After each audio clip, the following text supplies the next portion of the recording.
टाटा ग्रुपचे अनेक स्टॉक सध्या शेअर मार्केटमध्ये संघर्ष करताना दिसत आहेत. यात टाटा समूहाचा टाटा मोटर्स या कंपनीचा स्टॉक देखील येतो. हा स्टॉक सुद्धा गेल्या काही महिन्यांपासून शेअर मार्केटमध्ये सातत्याने घसरत आहे. यामुळे गुंतवणूकदारांचे मोठे नुकसान झाले आहे. परंतु आगामी काळात या स्टॉकमधून गुंतवणूकदारांना चांगला परतावा मिळू शकतो असा अंदाज टॉप ब्रोकरेजकडून देण्यात आला आहे. यामुळे आज आपण टाटा मोटर्सची सध्याची शेअर मार्केटमधील स्थिती तसेच टॉप ब्रोकरेजकडून या स्टॉकसाठी नेमका काय सल्ला दिला जातोय, यासाठी टार्गेट प्राइस काय निश्चित करण्यात आली आहे, याच साऱ्या मुद्द्यांचा आढावा घेणार आहोत.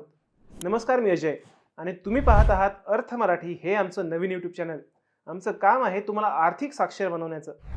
मित्रांनो, शेअर मार्केटमध्ये सध्या अस्थिरता आहे आणि गेल्या काही दिवसांपासून टाटा मोटर्सच्या शेअरमध्ये मोठे चढ उतार पाहायला मिळत आहेत. बाजारातील मंदीमुळे गेल्या काही महिन्यात टाटा मोटर्सच्या शेअर्समध्ये मोठी घसरण झाली होती. मात्र बुधवारी 5 मार्च 2025 रोजी टाटा मोटर्सच्या शेअर्सने किरकोळ वाढ नोंदवत 625.30 रुपयांचा इंट्राडे उच्चांक गाठला. यापूर्वी मंगळवारी हा शेअर 619.15 रुपयांवर क्लोज झाला होता. दरम्यान जागतिक ब्रोकरेज फर्म मॉर्गन स्टॅनलीच्या अहवालानुसार टाटा मोटर्सचे शेअर्स सध्याच्या 52 आठवड्यांच्या निचांकावरून तब्बल 38% वाढू शकतात.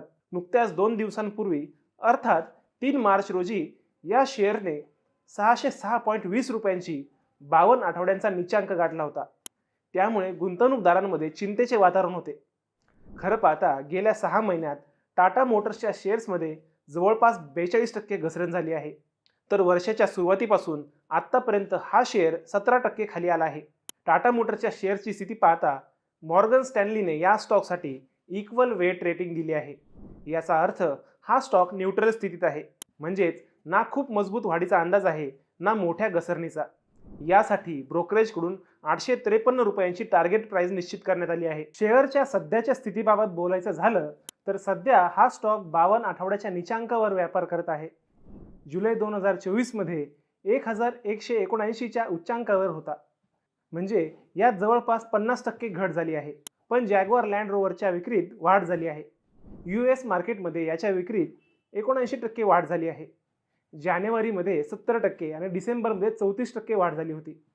टाटा मोटर्सच्या एकत्रित विक्रीच्या 15%च्या तुलनेत JLRची विक्री जास्त आहे.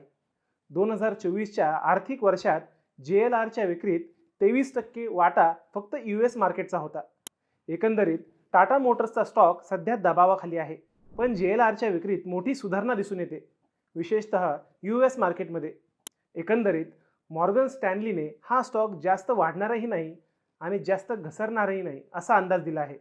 मात्र ब्रोकरेज फर्म हायटॉंगने टाटा मोटर्सच्या शेअरसाठी 1300 रुपयांची टार्गेट प्राइस सेट केली आहे.